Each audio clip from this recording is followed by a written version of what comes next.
Yeah, I'm feeling pretty good this morning.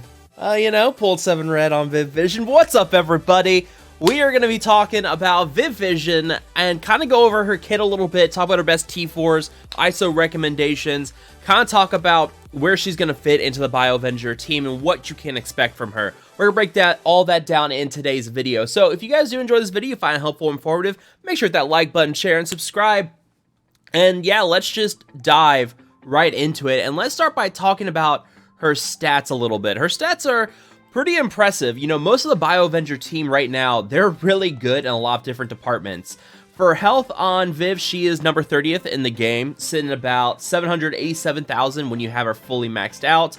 Her damage is not as impressive. She's down at 52, but you're not really worried about the damage so much on Viv. What you're really going to be focused on is going to be her negative effects. And with that, she's got a pretty good focus stat, sitting here at 17th, tied with characters or similar to characters like Silver Surfer, White Tiger. Her armor is top of the line. That has to do with her passive, where she gets a lot of bonus armor. You'll see that as well with your Biovengers when they get in the team with her. They're getting a lot of armor through her passive as well. So, the whole team is going to be very tanky as a result of that. And then you get to Resistance, and she's down about 50th again, tied with characters like Beast, Deathlock, Vision, Iron Man, Hulkbuster. Pretty much all of them are about 50th place in terms of Resistance.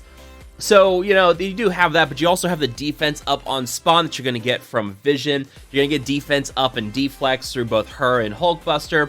So it's a team that they may have a little bit lower on resist, but they're going to get a 50% boost that because of the defense up. And their armor is going to be absolutely incredible because they're also going to get defense up on top of that. So they are not going to take a lot of damage when things come into play. So this character is pretty good in terms of stats. That focus stat is especially impressive. Deathlock and Vision are up there pretty high, but you go and look at what you get with your Biovengers, and that damage doesn't look as good, but then you keep in mind that you got Deathlock's passive, where she's going to get 45% boost in damage by the time she takes her third turn.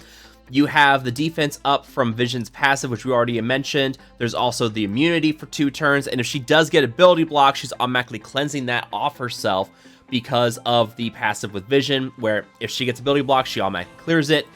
Over on Iron Man's passive, you're getting a lot of crit chance and crit damage with these guys. And then you go over to the passive with Hulkbuster, and you're going to get a lot of max health. You're going to get 25% bonus max health for him, or for Biovenger allies. For Hulkbuster, he gets 50% bonus max health. That's why he's got the best health stat in the game, because he's getting a 50% boost. He's a tank. They are making sure that this tech raid team is going to withstand, and that is what we're kind of finding so far in the Doom 3 raid, is that there's a lot of damage on these enemy teams, and our tech teams right now just aren't cutting that. So, this team, your main priority for that should be the Doom raid, because this is built as a Doom raid team. But there's also going to be a team you're probably going to see quite a bit of use for in maybe Cosmic Crucible. I can see them being pretty solid in War. I think they're going to be able to counter your Emma and Madeline Pryor Marauder teams. I've been doing some testing with just like Iron Man, Vision, and Deathlock without Viv and Hulkbuster, and we're getting pretty close to beating those Madeline Pryor teams on a punch across. So I think once we get the full team going, you get that ability energy, you get that defense up, that barrier, the deflect, everything going, I think this is going to be a solid B tier War team at least. We'll see how it all pans out in the future, but let's focus upon the T4's here. So you can see I've already got 3 T4's on Viv at this point. And I probably will not be doing the final T4 on her special for quite a while. In my opinion, the most important one is going to be right away the passive on her, because this gives a 30% boost to Biovengers inside of Doom Raid. We've already talked about it. The Doom Raid, there's a lot of damage on the enemy characters, and so if you can get more armor on your characters like this is huge. Like, that's a really significant damage reduction. Combine that with the defense up from Vision and from Hulkbuster, and you guys are pretty much set at that point. The number 2 T4 that I've got on her is going to be the Ultimate Solar Strafe, because you're flipping all negative effects to positive effects for self and Biovenger allies. A little bit more damage, 100% bonus damage, but that flipping all negative effects to positive effects, there's a lot of negative effects flying around inside the tech raid. So if we go over here to the and we're slowly working our way through it, and I am working on some guides for the Doom raid. I'll have those out here very soon. I've got mutant skill and Mystic all set to go. I mean, there's nothing too much to talk about Mystic, but you know, if you don't have Darkhold, you can clear that pretty easily with Eternals and New Warriors. But yeah, I mean, look at this. So you've got Doctor Strange. You got 2 Doctor Strange is gonna flip everything. You've got Psylocke that can put all those negative effects on someone. You have to worry about the negative effects from Spider-Woman and Nico. And then on that second node, you've got the ability blocks with Vision, with Zemo. You got the speed down. You have the healing block and ability block here with Silver Surfer. Kitty Pryde can apply Disrupt. There's a lot of negative effects flying around inside of these nodes. And then you have Kate Bishop here on the final node. She's putting Blind on your team. She's flipping positive effects into negative effects. You got Bishop, Jubilee. You've got Dazzler here. Another Kate Bishop. So there's going to be a lot of negative effects flying around within the tech raid, and this is why I put the T4 for Ultimate as the second most important. Because without this, you're only flipping 2 positive effects into negative effects for Bio-Avengers. So yeah, you're gonna get a lot. Potentially, you're gonna get a lot more than 2 negative effects on your characters at a time inside those fights. So you need to be able to flip all those negative effects into positive effects. So you get Disrupt, or you get Blind, or yeah, you get the offense down or defense down. That because of the flip from Kate, you flip it right back with Solar Strafe back into offense up and defense up. Your Disrupt from Kitty Pryde can turn into immunity, so you get even more immunity on your team, prevents more negative effects.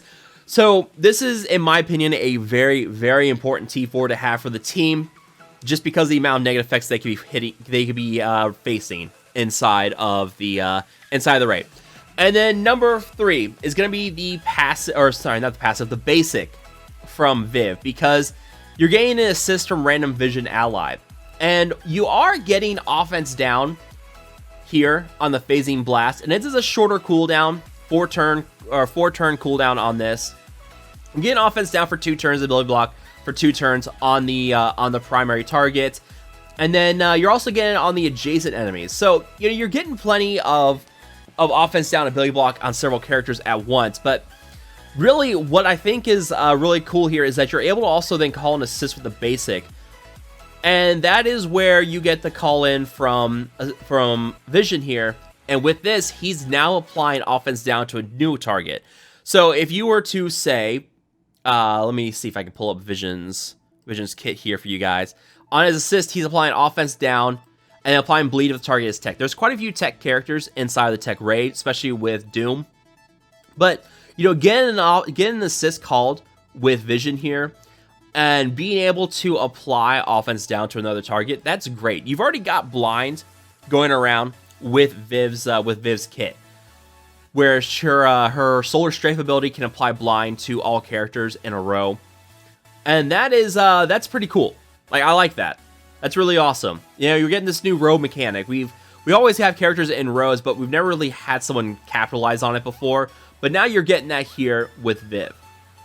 So everyone in that row is going to get Blind. But, you know, getting that offense down with an additional assist from Vision is really important, in my opinion. Because, again, we've already talked about it. A lot of damage flying around the Doom 3 raid. Getting that offense down, that's pretty cool. And then finally, we have the Phasing Blast with her special here. It's just a damage boost. She's going to get plenty of damage with Deathlock. I'll probably do this one eventually, but you can see I'm a little low on T4's. So we're kind of saving what we need, and then we're going to hoard them and wait for Hulkbuster to show up, because I know there's going to be quite a few T4's I'm going to be doing on Hulkbuster as well. But then finally we get to the ISOs, and right now I've got Skirmisher on Viv, and I think you have 3 really good options for Viv. Now, I've got Skirmisher because she's low stars, and we really do want to boost this focus as much as possible. And that's a 50% boost in focus already with the level 5, or the level 3, the level 5 Skirmisher gives a 50% boost to your focus here. So you can see, without that Skirmisher level, she'd be really low in focus, and at low stars, it's going to be very hard to be putting negative effects on the enemy team. And that blind, the ability block, the offense down, all those effects are really, really important. So for low stars, I think Skirmisher is going to be the best option. Now, that's not to say it's always going to be the best option for her. As we get higher in stars, I can definitely see going for healer or striker on her. Striker with her assist. Let me see if I can pull this up. Her assist, when I was originally doing the video on this, I was talking about how, like, if she could apply the ability energy from her basic attack on the ISO attack, that'd be really awesome. Someone else pointed out, though, that that's not really, they did say that she's not going to be able to do that. But this is really interesting because she's applying deflect on her assist here. And if that ally's Bionic Avenger, applies +2 deflect instead. There's really no way of getting deflect on your team except through this mechanic. And these deflects are going to be really, really cool. This +2 deflect, that's great. But also, you have this Skirmisher Striker thing going on with Vision and with Viv, where both of them can call the other to assist on their basics. And this is where you probably are going to want to go for one or the other. You see, I've got Striker right now on Vision. I could very certainly switch that to Skirmisher in the future. But, you know, he's gaining assist from a random Viv Vision ally on his basic here. Obviously, you don't need his T4 for this, which is nice. But, you know, if, like, let's say we have Striker on Viv, and we have Skirmisher on Vision. She does an attack with her basic. She then calls Vision to attack, and then she follows up with her ISO attack. That's now 4 deflects that she's put on someone on the team. So, you know, that's really, really good. That's a lot of deflect. And between the barrier and defense up and everything else going on with this team, like, their survivability is going to go through the roof, especially with those deflects going around. So, I think Striker's really, really a good option for her as well, especially as you get those higher stars. But right now, like 3 stars, it's a little difficult. And especially if you're free to play, you're probably not going to get her to 5 stars on her event. We'll see how things pan out with her event. But, yeah, I mean, at low stars, Skirmisher's just going to be better. But also healer because of this right here. When this character or Bio Avenger ally gains ability energy, heal self and all Bio Avenger allies for 3% of this character's max health. Healer works great for this. She's going to have a pretty solid health pool. She gets a 25% boost to her health just by having Hulkbuster be on the team. So when you go look at her again, Viv is sitting somewhere, yeah, like right here. 787, when you get a 30% boost to that, she's going well up over 1 million health if you do want to go to 7 red, 7 yellow on her. So she's going to be incredibly tanky. That's going to be a lot of health that she's going to be healing back every time they gain ability energy. The question is, how often are they going to be gaining ability energy with everything going on? And that we just don't know until we do playtesting or until we get the full team out. Hopefully, we can get playtest server access this week, but we'll see. We'll see how that all pans out. But I want to hear from you guys. What are you guys doing for Viv? Are you guys going with those? Are you guys going Raider? Are you guys going Fortifier? What are your ISO choices for Viv? How are you guys liking her so far? What did you guys pull for red stars on her? Let me know down below. As always, if you guys enjoyed this video, make sure that like button, share, and subscribe. Thank you guys so much for watching. I will see you guys next time.